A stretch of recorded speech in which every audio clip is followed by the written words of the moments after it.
পর্দার আড়াল থেকে বের হয়ে সরাসরি ইরানের বিরুদ্ধে যুদ্ধক্ষেত্রে নেমে পড়েছে সংযুক্ত আরব আমিরাত। এমনটাই দাবি করছে ইরানের রাষ্ট্রীয় গণমাধ্যম। মধ্যপ্রাচ্যে উত্তপ্ত পরিস্থিতি এখন আরও জটিল হয়ে উঠছে।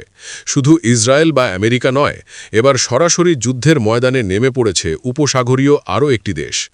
ইরানের রাষ্ট্রীয় সম্প্রচার মাধ্যম Islamic Republic of Iran broadcasting দাবি করছে এর মধ্যেই যুদ্ধে জড়িয়ে পড়েছে সংযুক্ত আরব আমিরাত।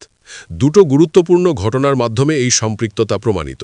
প্রথমত, ১ এপ্রিল একটি চীনা উইংলং 2 ড্রোন ধ্বংস করা হয়, যা শুধুমাত্র সৌদি আরব এবং আমিরাতের কাছে আছে বলে দাবি তেহরানের।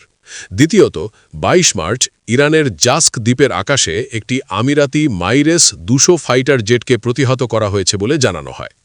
এসব বিষয়ে আনুষ্ঠানিক কোনো প্রতিক্রিয়া দেখায়নি সংযুক্ত আরব আমিরাত।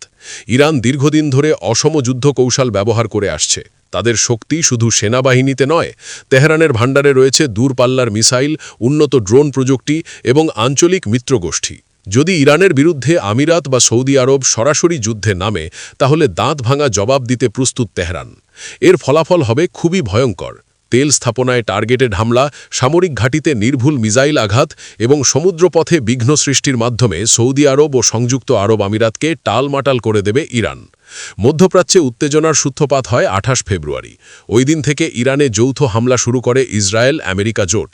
এতে বহু প্রাণহানি ঘটে, এমনকি ক্ষতিগ্রস্ত হয় ইরানের শীর্ষ নেতৃত্ব। এরপর সাথে সাথে পাল্টা জবাব দেওয়া শুরু করে তেহরান। ড্রোন ও মিসাইল হামলায় কাঁপতে থাকে পুরো অঞ্চল। শুধু ইসরায়েল নয়, জর্ডান, ইরাক, এমনকি উপসাগরীয় মার্কিন ঘাঁটিগুলো লক্ষ্যবস্তুতে পরিণত হয়। এখন প্রশ্ন, এই যুদ্ধে যদি নতুন কোনো শক্তি যুক্ত হয়, তাহলে পরিস্থিতি কতটা ভয়ঙ্কর হতে পারে? বাস্তবতা হল, সৌদি আরব এবং সংযুক্ত আরব আমিরাত সরাসরি যুদ্ধে জড়াতে অত্যন্ত সতর্ক থাকবে, কারণ তাদের অর্থনীতি তেল নির্ভর। যুদ্ধ মানেই বিপর্যয়। ইরানের ক্ষেপণাস্ত্র ও ড্রোন সক্ষমতা তাদের শহরগুলোকে ঝুঁকির মুখে ফেলতে পারে। যদি তারা সরাসরি যুদ্ধে নামে, তাহলে তা হবে পুরো মধ্যপ্রাচ্যের জন্য একটি গেম চেঞ্জার। মধ্যপ্রাচ্য এখন এক অগ্নিগর্ভ অঞ্চল। নতুন কোনো শক্তি এই যুদ্ধে জড়িয়ে পড়া মানেই আগুনে ঘি ঢালা।